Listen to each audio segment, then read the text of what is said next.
从2020年到2021年，美国的接连放水导致泡沫被不断的吹大，这势必会导致美元信用的降低，所以开闸放水大量印钱不是长久之计。于是他们就连夜想出了一个新招。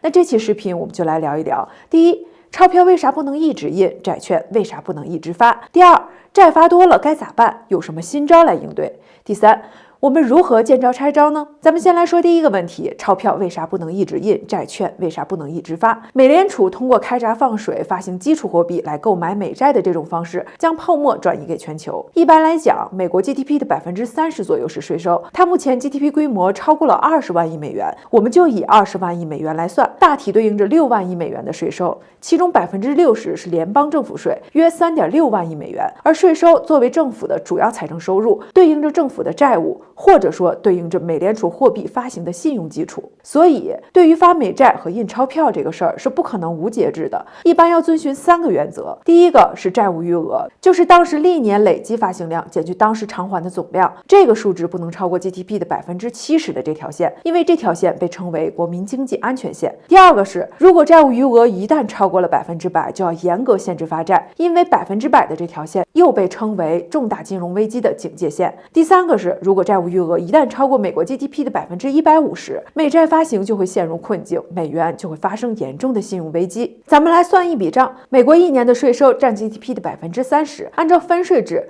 这里稍微给大家科普一下什么是分税制，就是将各级税收收入分为中央税、地方税、中央地方共享税，占财政收入大头的大税种，比如说增值税，大型国有企业的，比如金融、铁路、石油涉及的主要税种，还有带有政策调控作用的税种，例如关税、消费税，基本上都被划为中央税，由国税部门征收后上缴中央财政，而地税部门则负责征收其他的税种，用于地方财政支出。我们目前采用的也是这种分税制。在这样的一个制度下，税收的40%被美国州郡县分走，联邦政府可以拿到的税收实际上只能占到 GDP 的18%。由于政府的债务一般平均分10年偿还，如果债务余额超过 GDP 的150%的话，每年就要偿还 GDP 的15%，而全部债务余额每年的利息哪怕只有2%，总量也会达到 GDP 的3%，加在一起就超过了 GDP 的18%。这就意味着仅仅偿还本息就会覆盖整个税收。供人员开支、军费开支，还有社会保障经费，柴米油盐酱醋茶，哪个不伸手跟你要钱？你到期还不上钱的话，信用就会受损，只能被迫发行更多的政府债。但是到了那个时候，其他国家可都要掂量掂量它的偿还能力。如果他们觉得买美债这事儿大概率是要打水漂的话，就会观望，找不到接盘侠的后果就会是崩盘。第二个问题，债发多了该咋办？有什么新招来应对？要缓解这个债务危机，就只有3个办法。第一个是不负责任的发行100年期的债券，用100年的时间还钱给你，只要你活得足够长，你就能赚到钱。例如大名鼎鼎的湖广铁路债券案，当时根据美国债券持有人基金的一位创始人的计算，考虑到通货膨胀、利息和赔偿费用，要求我们支付超过1万亿美元，用于偿还1911年清政府为了修建湖广铁路发行的铁路债券的钱，还有1913年民国政府发行的黄金融资债券。消息一出，网友纷纷傻眼，万万没想到啊！第二个方法就是削减各种开支，但是总饿着肚子也不是办法，节约不行，那就只能开流了。所以这样看来，最靠谱的还是最后一个方法。增加税收，但是这是一把双刃剑，操作不得法，很可能会导致全球产业链财富中心外逃。就在4月5号的时候，美国正在与20国集团经济体合作，并呼吁共同设定全球最低企业税，防止企业为避税而搬迁，转至更低的税区。这是因为美国正在计划增加税收，特别是针对企业。企业税率将从原来的21%提高到28%，企业的海外利润最低税从原来的10.5%提高到21%。之所以呼吁全球其他国家设定最低企业税，就是为了避免全球产业链财富中心外逃。那这个全球都在争夺的产业链财富中心到底是啥呢？我们用苹果手机产业链为例，生产一部苹果手机大概会涉及1000多个零部件，全球一共有大大小小上百家企业为它做零部件配套，分布在10几个国家。在整个生产过程中，苹果公司不可能掌握所有的手机零部件生产技术、发明专利，再把自己的专利转交给它的代工厂去做。实际上，这条产业链上的大中小企业各有自己的专长，都有自己过硬的专利技术。否则苹果公司也不会把订单交给他们。关键的问题是怎么把这么多家的企业组织在一起，在世界范围内协同生产呢？这就需要苹果来设计工艺流程，制定零部件标准，只有通过苹果设定的质量标准，才能验收通过，进入下一个被设定好的生产流程。所以苹果公司就自然成为整个产业链的核心。现在的竞争拼的不光是核心技术和资本，还有产业链的控制能力，谁就能更好的控制产业链，成为龙头。行业标准为什么这么重要呢？这是因为各种各样的零部件专利都离不开标准，只有符合标准的专利才会被市场采纳。比如说，华为的5G 专利都是5G 的标准必要专利，大约占据了总量的18.3%。标准必要专利意味着，只要是涉及5G 的产品，就必须要含有18.3%的华为5G 专利，否则在国际市场上就是不合格的产品。这就是标准的厉害之处。而能够提出行业标准、产品标准的企业，往往都是产品整体设计环节中最大的技术发明者。他们在组织整个供应链上的企业进行协作的时候，会有成百上千家的企业跟随，在什么时间、什么地点交付什么样的产品，衔接的分毫不差。在这个生产过程中，就产生了国际贸易。那这几十个国家、数百座城市、成百上千家企业之间，是不是在每一次半成品交付的时候就结一次账呢？当然不会了，那要上多少的税？现实中，诸多企业之间会通过互联网通信系统，在某个自由港形成一个结算点。例如，苹果公司的所有零部件加工厂都与苹果的结算中心有着网络化的联系。苹果1年上万亿美元的销售总额会通过结算中心与各厂家进行结算，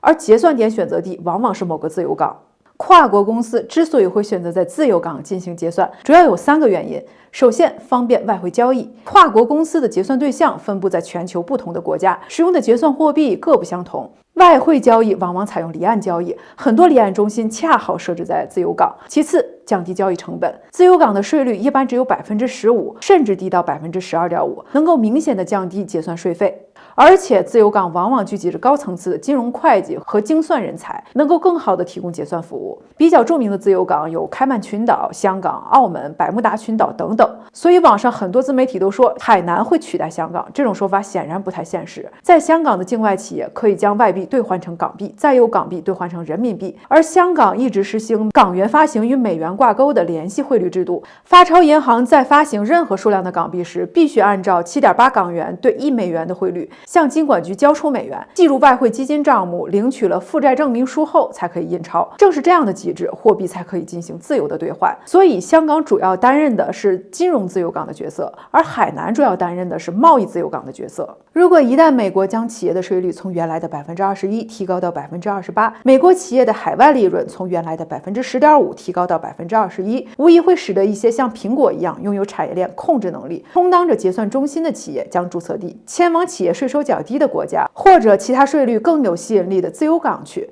这也就意味着结算所产生的税收，包括所得税、专利税、版税以及高附加值的服务贸易所带来的收入，都会被转移走。未来谁拥有了这些控制结算点的企业，谁就拥有了整个产业链的财富中心。尤其是这个服务贸易。什么是服务贸易呢？我们刚刚说全世界各个国家一起协同生产苹果手机，然后再销往全世界。在这个过程中，就需要为他们提供从研发创新、物流运输到产业链金融以及清算结算的服务，这个就叫做服务贸易。如果我们响应了他们的号召，大家的税率都一样，要知道得产业链财富中心者得天下，所以最终拼的还是服务贸易。咱们的这一领域实力如何呢？我们的服务贸易起步晚，但是发展速度很快。2020年服务贸易进出口总额45642.7亿元，贸易逆差下降了53.9%。2018年的时候，我们的贸易逆差还是占到了全球服务贸易逆差的40%，居世界首位。所以说，发展速度还是非常快的。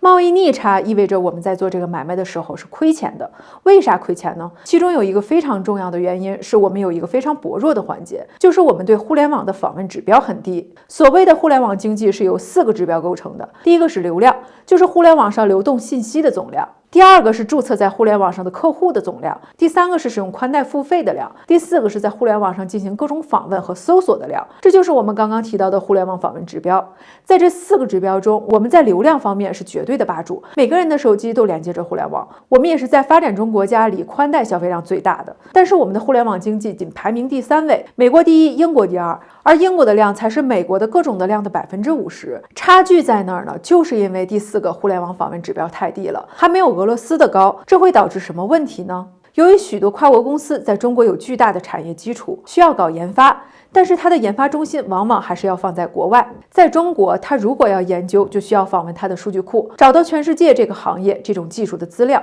但是因为不能跨境访问，这些研究所又不能背个资料库到中国来，最终的结果就是放弃了在中国进行高端科研开发的机构建设，把这些研发机构放到外面去。而我们之前也提到过，能够提出行业标准、产业标准的企业，往往都是产品整体设计环节中最大的技术发明者，他们是产业链的掌门人，是全球产业链的财富中心。那怎么解决这个问题呢？这就是像海南、深圳这些自贸港、自贸区存在的意义。在开放中不断探索，尤其是对跨境访问的网络安全问题的探索，再由局部开放到整体开放，可以预见的是，跨境网络安全这个行业将会迎来新的发展契机。